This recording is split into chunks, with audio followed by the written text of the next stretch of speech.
モデロチャンネルにようこそ。今回はプラモデルの洗浄についてのお話です。プラモデルを塗装する前に洗浄する必要がある、と聞いたことはありませんか？なぜなのか疑問に思いますよね。必要なのか、必要ではないのか。こちらを以下の項目から説明したいと思います。1、洗浄理由。洗浄する理由には大きく3つのポイントがあります。理型剤。洗浄が必要と言われる理由の一つが理型剤です。理型剤とは、主に金属でできた型にプラスチックなどの材料が付着しないようにするための薬剤や添加物の総称です。ワックス系、シリコーン系、フッ素系などがあります。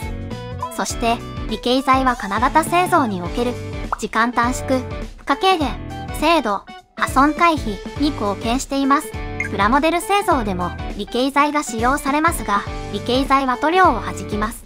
この理型剤ですが、昔から海外製の一部キットはこの理型剤がパーツに付着した状態で販売されていました。知らずに塗装をすると、当然塗料を弾いてしまうので、このことがネットなどで広がり、塗装する前に洗浄する必要がある、というのが通説になりました。現在、日本大手メーカーの国内製造キットには、塗装に影響するような理型剤は付着していません。しかし、すべてのメーカーのキットが洗浄済み、ということではないです。補足ですが、ガレージキット、とよく言われるレジンキットには、理型剤が付着している確率が高いです。プラモデルに付着した理型剤のわかりやすい確認方法は、パーツに触れた時、ベタベタしたら理型剤が付着しています。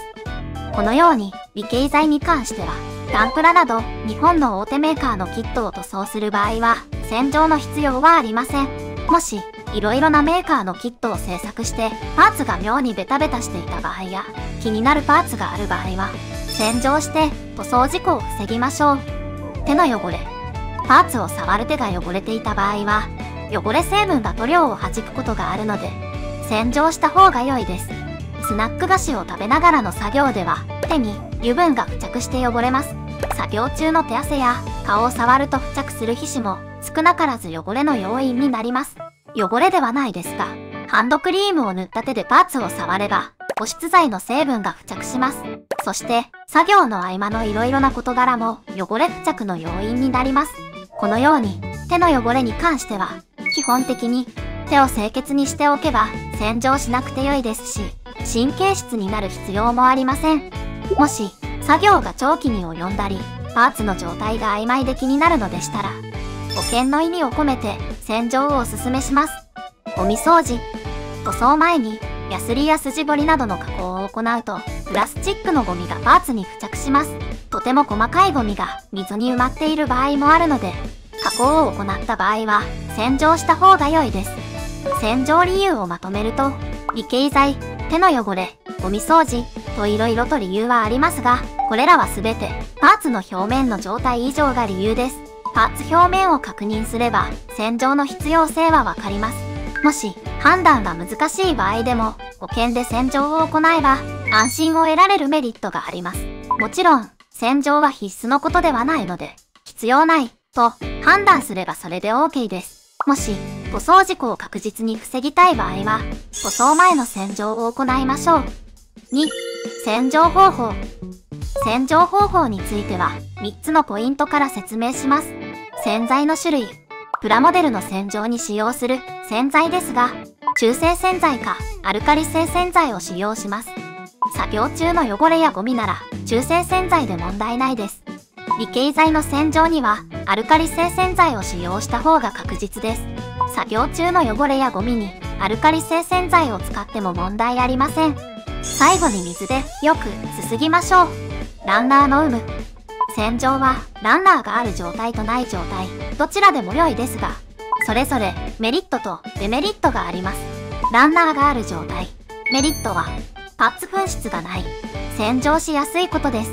特に理型剤はしっかり洗浄する必要があるので、ランナーで固定されていれば安定して洗浄できます。デメリットは、その後の作業で汚れる可能性があることです。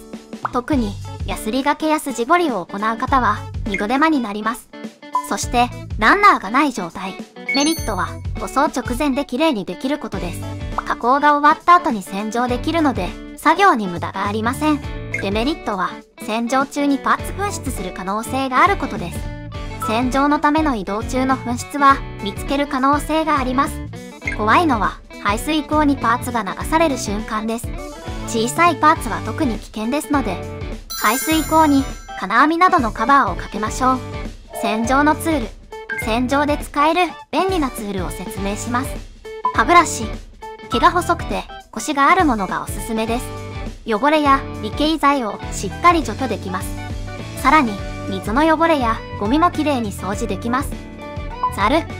ザルに入れて洗浄すれば、パーツが紛失することを防げます。超音波洗浄機。